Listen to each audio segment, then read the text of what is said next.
No vabadus oli omal ajal muidugi valida, mida teha.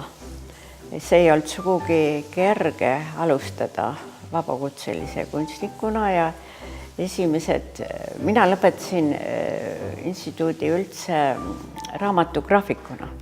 Kohe hakkasin ma tegema graafika eksperimentaalateljees värvilist litograafiat Voldemar Kannu juures. Temal oli seal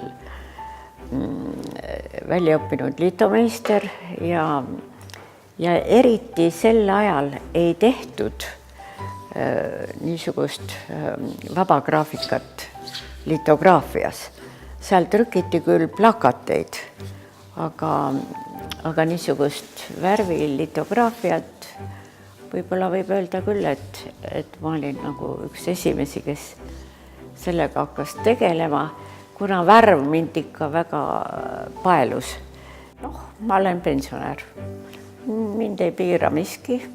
Ma teen seda, mis mulle meeldib ja ma ei mõtle selle peale ka väga pikalt ja väga palju selliste piirangute peale.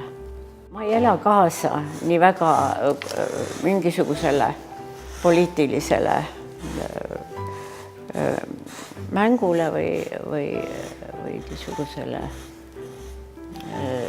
survele. See ongi minu vabadus. Me oleme Jaaguga ju nii pikalt koos töötanud, võib-olla isegi 15 aastat, kui mitte isegi rohkem. Ma olen käinud Pärnus tema juures tööl ja need on olnud kõik väga niisugused meeldivad ja minu enda meelest täitsa tulemusrikkad asjad, mis me oleme koos teinud.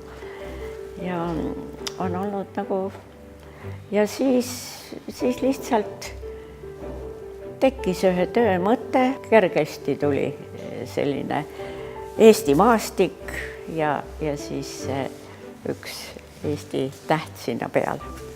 Kuulasin ühte raadiosaadet ühel pühapäeval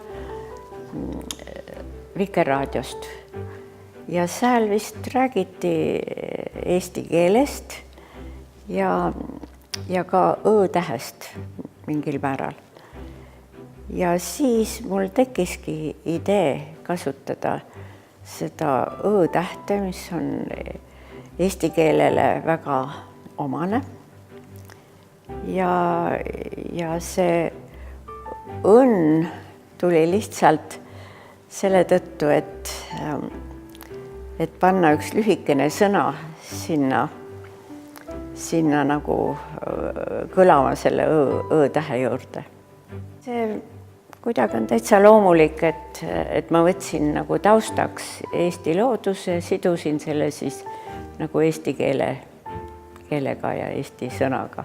Mina näen siin Otepääd tõesti, see mõte, mis sa ütlesid ja sa oled nagu kokku pannud kõik need selle põhja ja lõuna ja see tuleb sellest tööst hästi välja. See on Põhjamaa taevas, Lõunamaa mäed ja mingid väiksed merelainetused.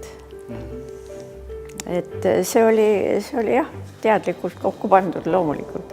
Minu pildi juurde kuulub üks eraldi tekst.